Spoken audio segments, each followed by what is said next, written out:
Hello, hello! Meu nome é Elia Wagmacher e seja bem-vindo ou bem-vinda ao Mais de Deus podcast. Hoje pela manhã eu estava me lembrando de uma história que eu escutei há muito tempo. Uma senhora estava com uma criança, com um menino na igreja e ele estava correndo para um lado para o outro. Então a mãe do menino disse: "Senta, por favor." E o menino continuava em pé. E ela dizia outra vez: "Menino, senta." E ele seguia em pé. Então, pela terceira vez, ela pegou o menino com força e sentou na cadeira e disse: "Menino, senta." E ele disse: "Eu vou sentar, mas dentro de mim eu vou ficar de pé." Isso quer dizer para nós que a nossa natureza humana não gosta de submeter a nada ou a ninguém. Nós gostamos de ter o nosso próprio jeito de ser, a nossa própria maneira, e nós fazemos qualquer coisa para que a nossa vontade prevaleça. Não é verdade? Olha, hoje nós iremos estudar sobre Isaías 53, sobre o profeta vê o rei Jesus. Então, eu te convido a continuar aqui comigo para você aprender mais o que significa quando nós dizemos que Jesus é o nosso Senhor e o nosso Salvador. Então eu te convido, se você está nas plataformas de podcast ou se você está no YouTube, eu te convido a pegar a sua Bíblia para que nós possamos ler esse texto maravilhoso que está aqui em Isaías 53. O que aconteceu? Quando Adão e Eva decidiram comer o fruto proibido, eles decidiram descartar a autoridade de Deus e viverem independentes de Deus. A decisão de pecar nos diz: essa é a minha escolha, esse é o meu próprio jeito de viver. Nós pensamos que pecar, o pecado em si é, por exemplo, matar, adulterar, roubar, falar mal. O que está por trás da nossa decisão de pecar é que nós estamos fazendo prevalecer a nossa vontade e não a vontade de Deus e a palavra de Deus.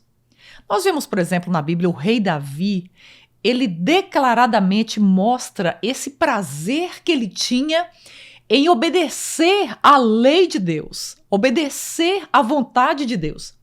Mas nós vemos uma quantidade enorme de reis em Israel. Nós vimos no Reino do Norte, nós tivemos 20 reis insubordinados a Deus.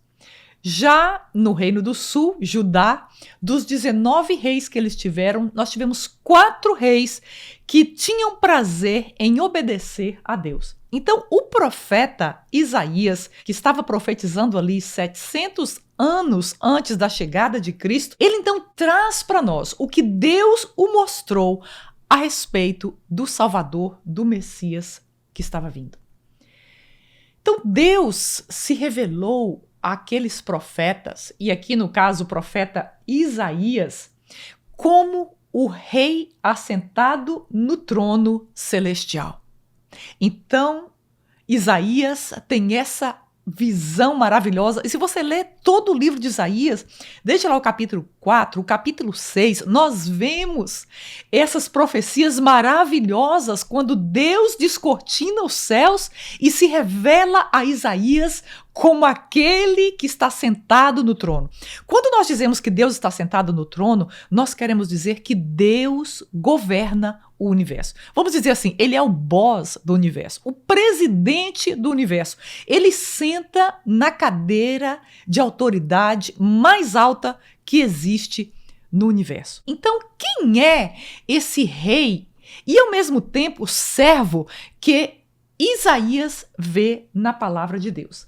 Então, eu vou te convidar a ler, primeiramente, Isaías, capítulo 53, o verso 10, que diz assim: "Contudo, foi da vontade do Senhor esmagá-lo e fazê-lo sofrer. E embora o Senhor tenha feito da vida dele uma oferta pela culpa, ele verá sua prole e prolongará os seus dias, e a vontade do Senhor prosperará em sua mão. Quando Deus mostra a Isaías sobre o rei, o Messias que viria à terra, ele mostra então que ele seria esmagado. Em inglês nós temos a palavra crashed. É como, por exemplo, um carro vai em alta velocidade e passa, por exemplo, em cima do animal. Ali não sobra nada, fica completamente despedaçado. Então é essa palavra no original que Deus está mostrando a Isaías, que o filho dele, o rei de Israel, o Messias, ele seria esmagado completamente. Mas o que ele veio fazer, o plano que ele veio para cumprir na terra, esse plano sucederia. Seguindo aqui o nosso estudo, eu gostaria que agora fôssemos lá no livro de Marcos. Nós vamos ler Marcos capítulo 10, o verso 45, que nos diz assim: pois nem mesmo o Filho do Homem veio para ser servido, mas para servir e dar a sua vida em resgate para muitos. Quando nós começamos falando aqui sobre a nossa vontade, sobre o nosso desejo de que a nossa vontade prevaleça sobre todas as coisas que nós convivemos, Jesus nos aponta que ele não veio para ser servido, mas ele veio para servir.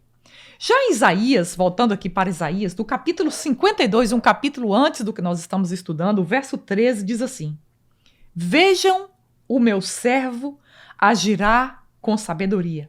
Será engrandecido, elevado e muitíssimo exaltado.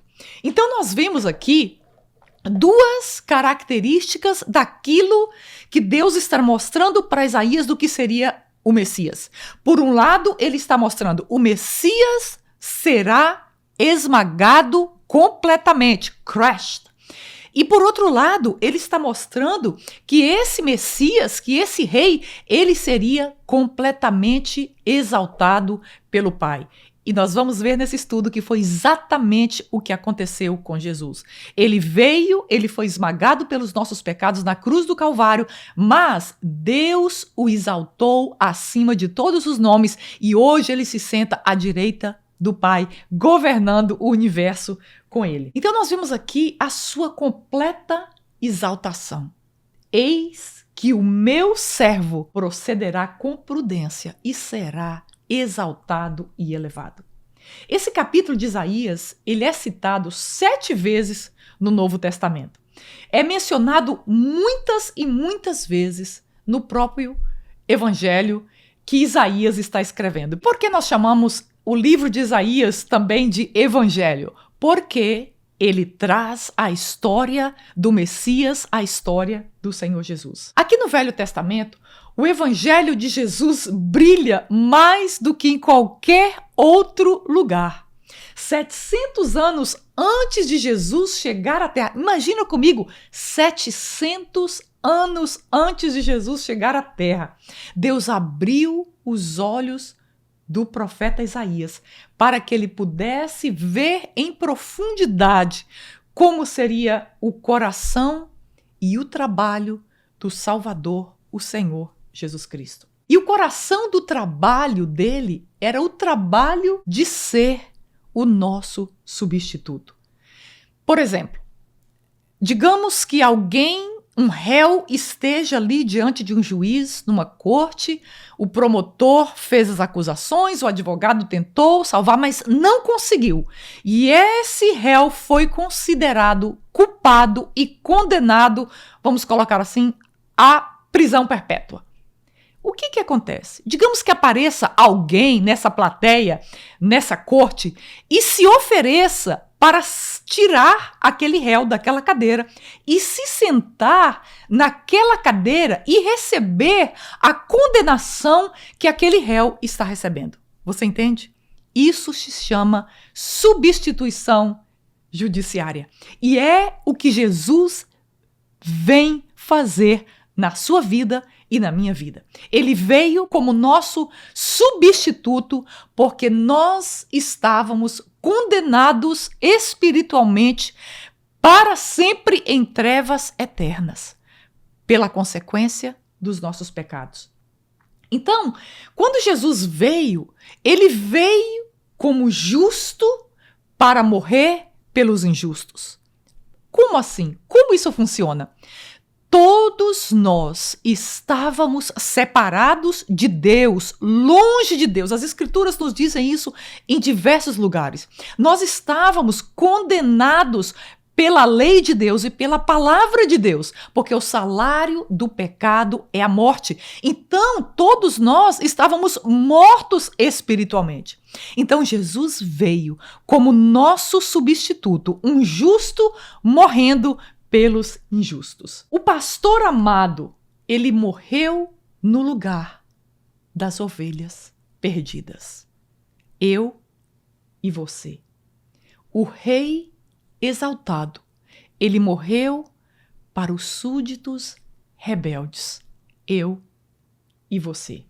Isaías 53 não apenas mostra a beleza do trabalho do nosso Salvador como nosso substituto, mas ele mostra também a validação da profecia que se cumpriu quando Jesus nasceu em Belém.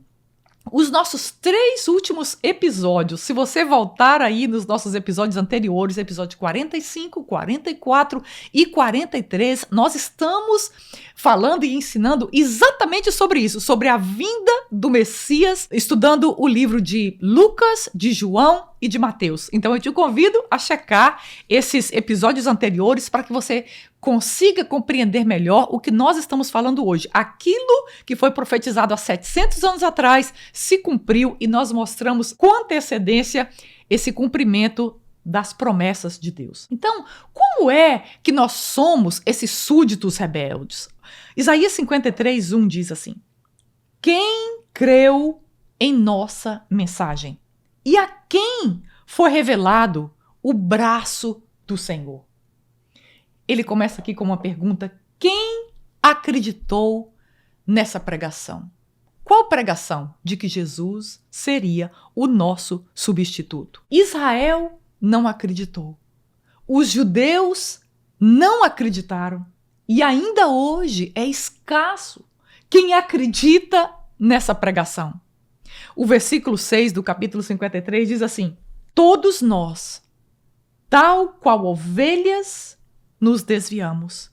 Cada um de nós se voltou para o seu próprio caminho, e o Senhor fez cair sobre ele a iniquidade de todos nós.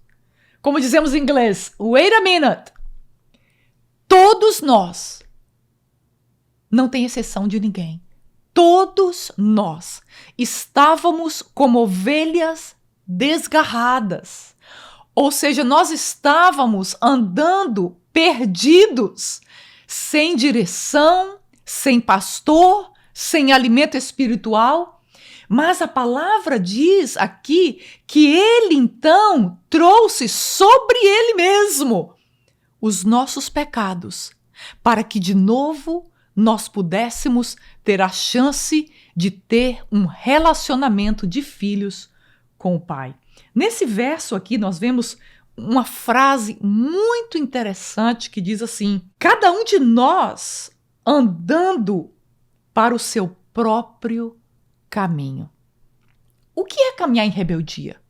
Alguns de nós tendemos a pensar que ser rebelde a Deus é sair por aí fazendo as piores transgressões, quebrando a lei, cometendo grandes pecados. Também. Mas, essencialmente, nós transgredimos a lei de Deus quando nós caminhamos o nosso próprio caminho, como nós acabamos de ler aqui. O que é isso? Quando eu tomo as minhas decisões, quando eu tomo a direção da minha própria vida, sem depender do que Deus tem para a minha vida. Eu faço de acordo com a minha própria vontade. Você consegue entender? Quando eu, por exemplo, faço um plano e diz, olha, eu estou fazendo isso. Isso é andar no meu próprio caminho. E isso se chama rebelião contra Deus. Por quê? Porque Ele é o nosso rei, porque Ele é o nosso governo, porque Ele é o nosso Senhor, porque Ele é aquele que está sentado no trono e tem o domínio de todas as coisas. Então, Ele tem escrito no livro da vida um caminho para mim e para você. Então, eu tenho uma escolha aqui nessa terra. Ou eu ando o caminho que Deus escreveu para mim, ou eu ando o meu próprio caminho, me rebelando contra Deus. A essência da rebelião e da incredulidade é quando nós decidimos caminhar o nosso próprio caminho.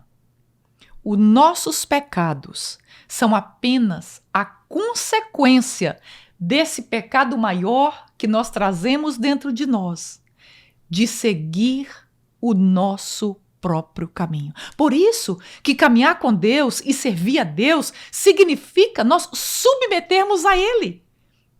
Para algumas pessoas, essa palavra é muito difícil, mas eu vou te dizer que a maior alegria da nossa vida é quando nós submetemos ao nosso Pai que está nos céus. Então aqui, o sacrifício substituto se faz necessário.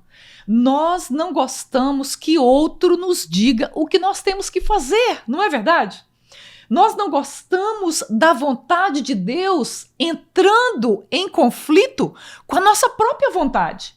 Assim, nós damos as costas para Ele e nós dizemos: deixa-me fazer do meu jeito, deixa-me fazer da minha maneira. Essa sou eu, esse é meu caminho, eu tenho a minha própria vida, eu tenho liberdade de fazer como eu quero. Isso é a essência da nossa rebelião. Então, isso mostra que esta rebelião que eu e você carregamos dentro de nós precisava e continuará precisando de um substituto, porque nós mesmos não temos a condição de servir a Deus com esta rebelião dentro de nós. Então imagina a tamanha ingratidão de nós, seres humanos. Eu vou ler o verso 7. Se você puder, acompanha comigo. Diz assim: Ele foi oprimido e afligido, e contudo não abriu a sua boca. Como um cordeiro, foi levado para o matadouro, e como uma ovelha que diante de seus tosqueadores fica calada, ele não abriu a boca. Eu pergunto para você, que amor é esse? O próprio Deus entra na criação, caminha entre as suas criaturas rebeldes.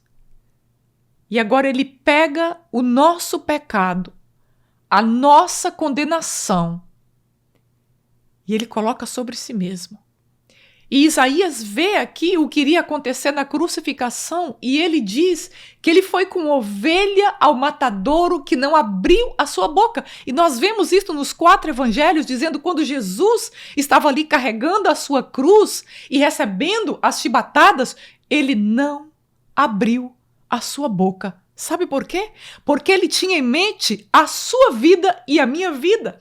Os olhos de Jesus, o coração de Jesus estavam ali fixos em fazer a vontade do Pai, que era que o Filho se sacrificasse por amor, como substituto, para que nós tivéssemos outra vez a chance de estarmos próximos ao coração dele. Deus criou todas as pessoas para a sua glória. Quantos de nós mantemos isso em mente diariamente e nos perguntamos: como posso escapar do meu orgulho e presunção e andar pelo caminho de Deus? Não pelo caminho que eu própria escolhi para mim? Ou será que nós acordamos de manhã e dizemos: deixa-me fazer hoje a vontade de Deus? E perguntarmos: Senhor, o que queres que eu faça nesse dia de hoje? Qual o teu plano para a minha vida? Qual o teu plano para o meu ministério? Qual o teu plano para a minha família? A maneira mais fácil de não nos sentirmos culpados culpados e rebeldes. Porque se você imaginar, nós nem sequer lembramos da nossa rebeldia. Mas toda vez que nós andamos e decidimos andar pelo nosso próprio caminho, nós estamos em rebelião contra Deus. Porque a vontade dele é que nós caminhemos pelo caminho dele e não por nós mesmos. Sabe por quê? Porque Jesus disse: eu sou o caminho. Quando nós caminhamos o caminho de Deus, nós estamos caminhando através de Jesus. Então nós temos essas escolhas todos os dias. Ou eu caminho o meu caminho, ou eu caminho o caminho do Messias, o caminho de Cristo, que é o que nós temos escrito e reservado para nós. E a vontade de Deus para a sua vida e para a minha vida é boa, perfeita e agradável. Sinceramente, eu vou dizer para você, algumas vezes na minha vida, se não muitas vezes, eu tive muito medo de fazer a vontade de Deus. Porque Deus algumas vezes nos orienta a fazer coisas incomuns. Ou digamos assim, toda a multidão está indo por esse caminho e Deus diz para você: olha, pega esse caminho aqui.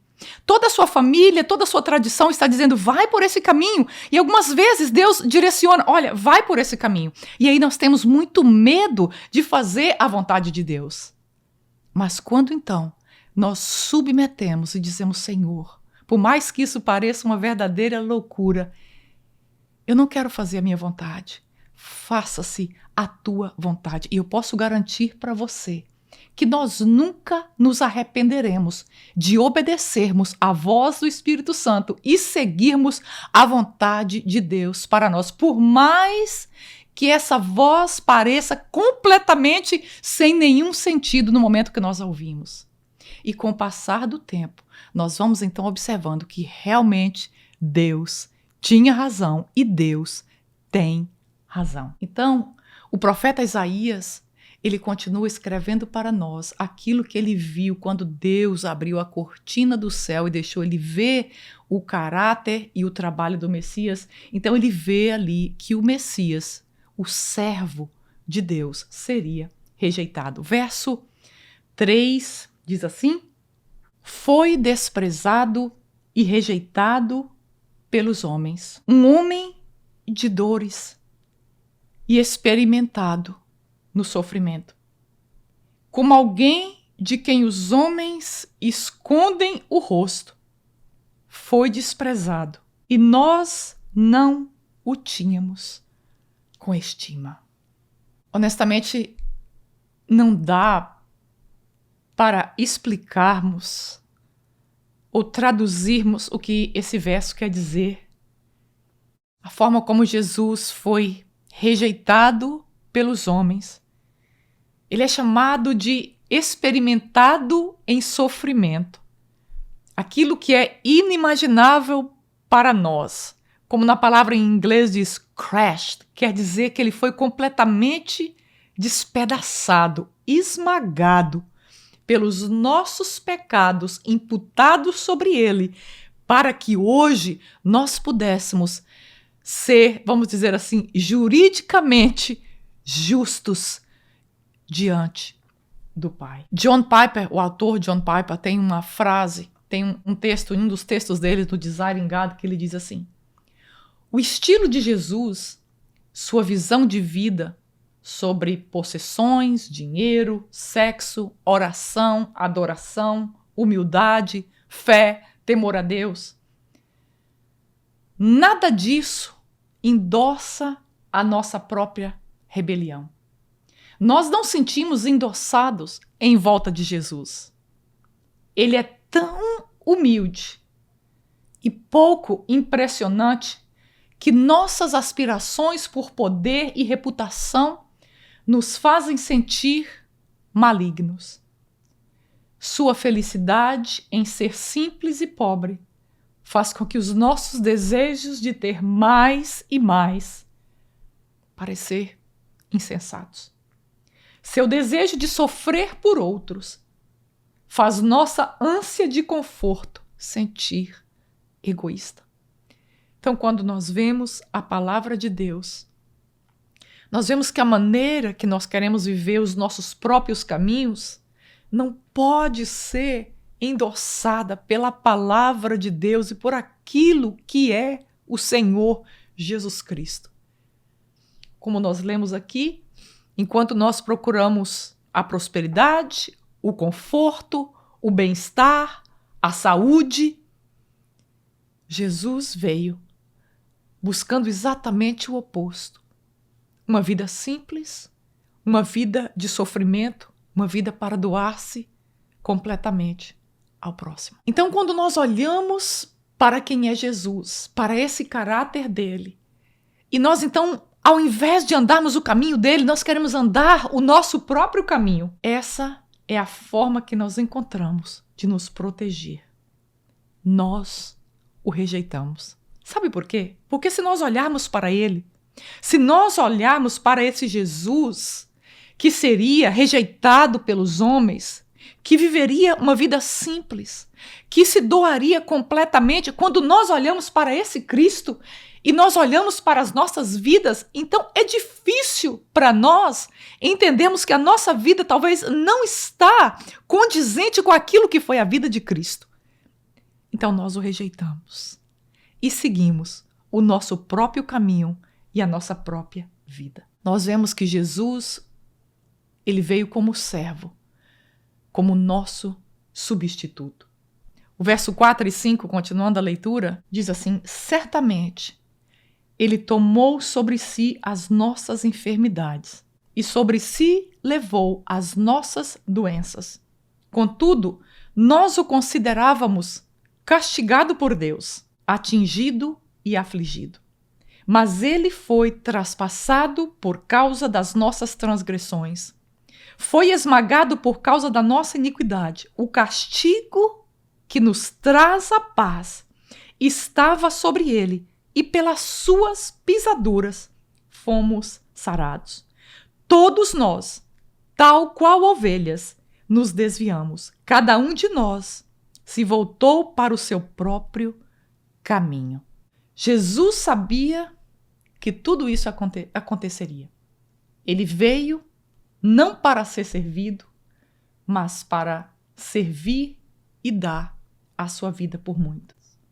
Isaías vê esse servo sendo rejeitado, o vê como substituto e resgatador. O coração do Evangelho de Cristo é a substituição. E hoje eu gostaria muito que você, que é meu amigo, minha amiga, que me acompanha aqui no Mais de Deus, eu queria que você pudesse compreender isso hoje. Quando nós vemos aqui que o castigo que nos traz a paz, por quê? Porque quando nós erramos, quando nós pecamos, existe uma consequência para aquele pecado. Mas então, Jesus tomou sobre ele a consequência. Jesus disse, olha, a Hélia merece a morte, ela merece a condenação eterna, ela merece o juízo eterno, mas eu vou sofrer e vou receber sobre mim essa condenação para que Hélia seja livre eternamente. Então Jesus se coloca em nosso lugar como substituto e recebe sobre ele a condenação que deveria estar sobre mim e sobre você pelos nossos pecados. E essa é uma mensagem maravilhosa que Deus tem para os súditos rebeldes, que desejam deixar a vida de pecado e rebelião. Ao invés de demonstrar um luto pela nossa rebelião, ele imputa em si mesmo o nosso luto. Ao invés de aumentar as nossas doenças, ele as toma sobre si. Ao invés de se vingar das nossas transgressões, ele é perfurado por elas em nosso lugar. Ao invés de nos despedaçar por causa das nossas iniquidades, ele é despedaçado por elas como nosso substituto. E todo o castigo e chibatadas que pertenciam a nós pela nossa rebelião, ele recebe nele mesmo, para sim nós tenhamos paz, sejamos salvos e curados.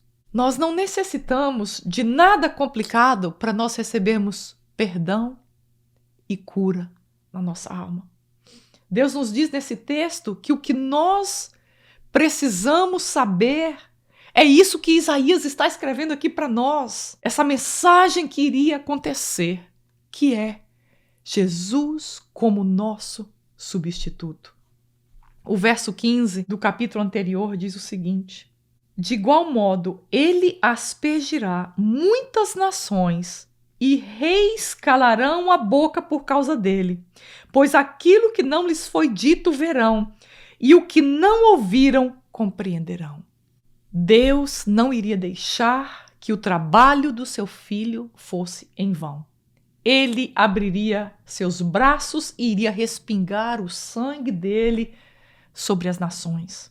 Os reis da terra veriam e compreenderiam. Os olhos seriam abertos, a visão seria restaurada e nós veríamos o trabalho do nosso Salvador Jesus Cristo. Em outras palavras, o Evangelho de Isaías, o Evangelho de Jesus Cristo é a boa nova de salvação, não somente porque ele é o centro dele, é o servo rejeitado de Deus morrendo como substituto, mas também porque Deus garante que ele iria abrir os seus braços e abriria os olhos para que vêssemos e crescêssemos. Efésios 2:8 diz: pois vocês são salvos pela graça por meio da fé.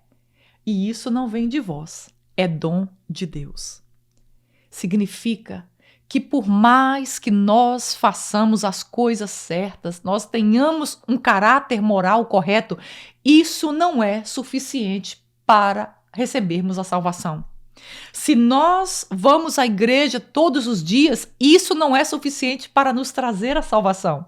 Se nós nascemos num lar cristão e crescemos num lar cristão, isso não é suficiente para nos trazer a salvação.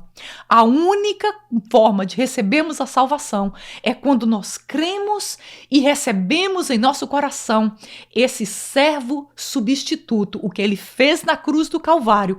E nós, então, ao entendermos, ao compreendermos e recebemos dentro de nós isso que ele fez por nós, então nós nascemos de novo e recebemos em fé, através da graça dele mesmo, essa salvação eterna. Abrir o nosso coração, recebendo, abraçando e tomando a decisão de submeter ao senhorio de Cristo. Se você leu, ouviu ou assistiu os 3 episódios anteriores sobre o nascimento do Messias, a vinda, a chegada do Messias aqui na Terra, você deve estar perguntando por que agora essa palavra aqui do Messias de Isaías?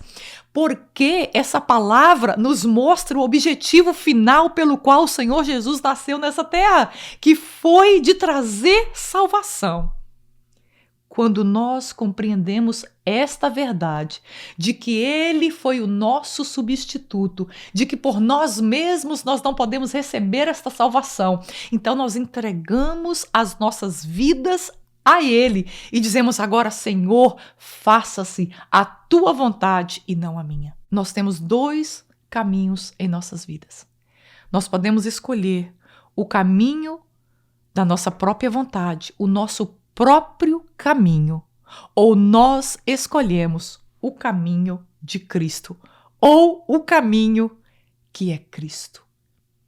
Quando nós escolhemos caminhar pelo caminho com Cristo, nós nunca mais andamos em trevas, em confusão, em culpa, com o peso do pecado nas nossas costas, mas pela graça, nós caminhamos através da luz dele, da direção dele e do conhecimento dele. E eu quero te dizer que não há nada melhor nesta vida, de que quando nós colocamos nossas vidas e dizemos: Senhor, a minha vida é tua, o meu caminho é teu, o meu futuro está nas tuas mãos. E não, então nós podemos ter esta paz e descansar na presença dele e usufruir dia após dia da alegria da salvação que ele traz em nós.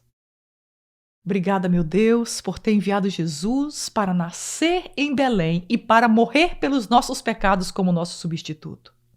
Eu oro, Senhor, para que o Senhor se revele de maneira especial a essa pessoa que me escuta nesta manhã e para que ela possa decidir caminhar o teu caminho e não o seu próprio caminho. Abençoa essa casa, abençoa essa família, em nome de Jesus. Muito obrigada por você ficar comigo até o final desse estudo bíblico. Se você tem alguma pergunta, se você tem algum pedido de oração, anota aí nos comentários que nós vamos orar por você e dar um retorno para você. Olha, que Deus te abençoe e eu desejo você o melhor plano de Deus para a sua vida e para a sua família, que é a escolha de caminhar o caminho de Deus. Muito obrigada e até o próximo estudo, se Deus quiser.